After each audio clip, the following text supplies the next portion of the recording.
बहुत समय पहले की बात है। एक महान राजा थे, राजा परीक्षित। वे बहुत न्यायप्रिय और धर्म का पालन करने वाले राजा थे। एक दिन गलती से उन्होंने एक आर्षी का अपमान कर दिया। इस कारण आर्षी के पुत्र ने उन्हें श्राप दे दिया कि 7 दिन बाद उनकी मृत्यु सर्प के डसने से होगी। जब राजा परीक्षित को यह बात पता चली तो उन्होंने अपना राजपाट छोड़ दिया और गंगा नदी के किनारे बैठकर भगवान की भक्ति करने लगे। उन्होंने निश्चय किया कि अपने जीवन के अंतिम 7 दिन भगवान की कथा सुनेंगे। तभी वहां एक महान संत आए, शुकदेव जी। राजा ने उनसे विनती की, हे महात्मा, कृपया मुझे भगवान की पवित्र कथा सुनाइए ताकि मेरा जीवन सफल हो जाए। तब शुकदेव जी ने उन्हें श्रीमद् भागवत महापुराण की कथा सुनाना शुरू किया।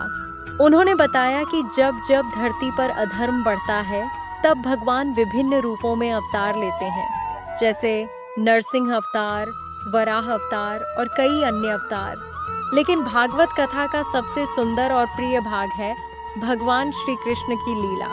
जब पृथ्वी पर अत्याचार बढ़ गया और कंस नाम का अत्याचारी राजा लोगों को सताने लगा, तब भगवान श्री कृष्ण ने मथुरा में जन्म लिया।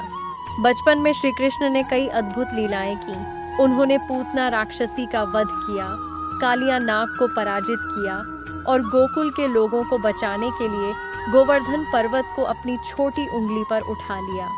श्री कृष्ण ने हमेशा लोगों को यह सिखाया कि सत्य, प्रेम और धर्म के मार्ग पर चलना ही जीवन का सबसे बड़ा कर्तव्य है। 7 दिनों तक कथा सुनने के बाद राजा परीक्षित का मन पूरी तरह भगवान की भक्ति में डूब गया। 7वें दिन जब सर्प ने उन्हें डसा तब भी उनके मन में कोई डर नहीं था, क्योंकि उनका मन भगवान के चरणों में लग चुका था।